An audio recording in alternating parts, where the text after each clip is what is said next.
This is what the virus causing COVID-19 looked like when it was first detected in Wuhan, China. Now scientists have identified a new variant called Omicron. It has 30 mutations affecting these spike proteins, which the virus uses to attach itself to human cells to infect them. This is a clarion call as far as I'm concerned. It does appear that Omicron spreads very rapidly and can be spread between people who are double vaccinated.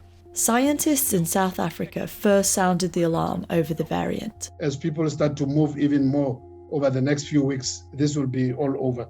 It has been detected in a growing number of locations around the world, prompting governments, including the US, to restrict travel from Southern Africa and Israel to ban entry to all foreign nationals. It's too early to know how concerned we should be about this, but there are enough signals that this is something that's important, that needs to be investigated. The variant was declared a variant of concern by the World Health Organization. The agency said there could be an increased risk of COVID-19 reinfection with Omicron compared to other variants, and authorities say it could be more transmissible. A number of cases have been linked to South Africa, where scientists believe it could have caused a spike in infections. The number of infections detected per day rose sharply to nearly 3,000 cases on Sunday, from roughly 200 cases just 2 weeks earlier. This new variant has more than 50 mutations. More than 30 of them are in the spike protein, which is the part through which the virus latches onto the human cell. And while there's a lot of mutations that we've never seen, there's a bunch that in previous variants have shown to make the variant either more contagious or allow it to evade parts of the immune response that was triggered by a vaccine or by a past infection.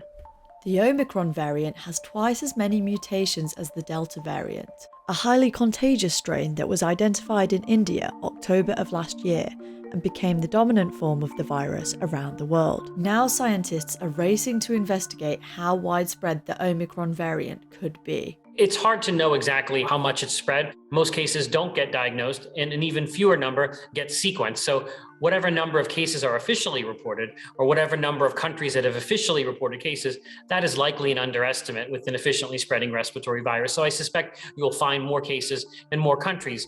Pfizer, Moderna, and other vaccine makers have said they have plans in place to adapt their vaccines following the emergence of Omicron.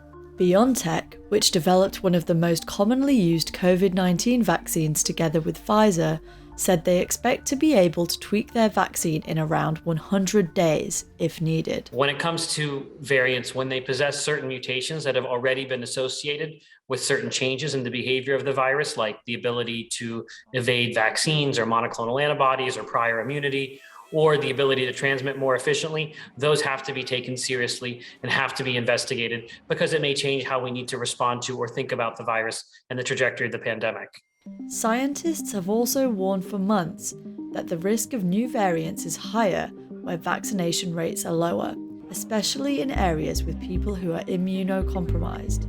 In South Africa, only about 1/4 of the population is fully vaccinated. It's nearly 60% in the US. This, I think, is not a coincidence that it arose or was detected in a place with a low vaccination level, which tells us that the more vaccination we get into people, the higher the vaccination numbers are, the more resilient we're going to be to variants like this.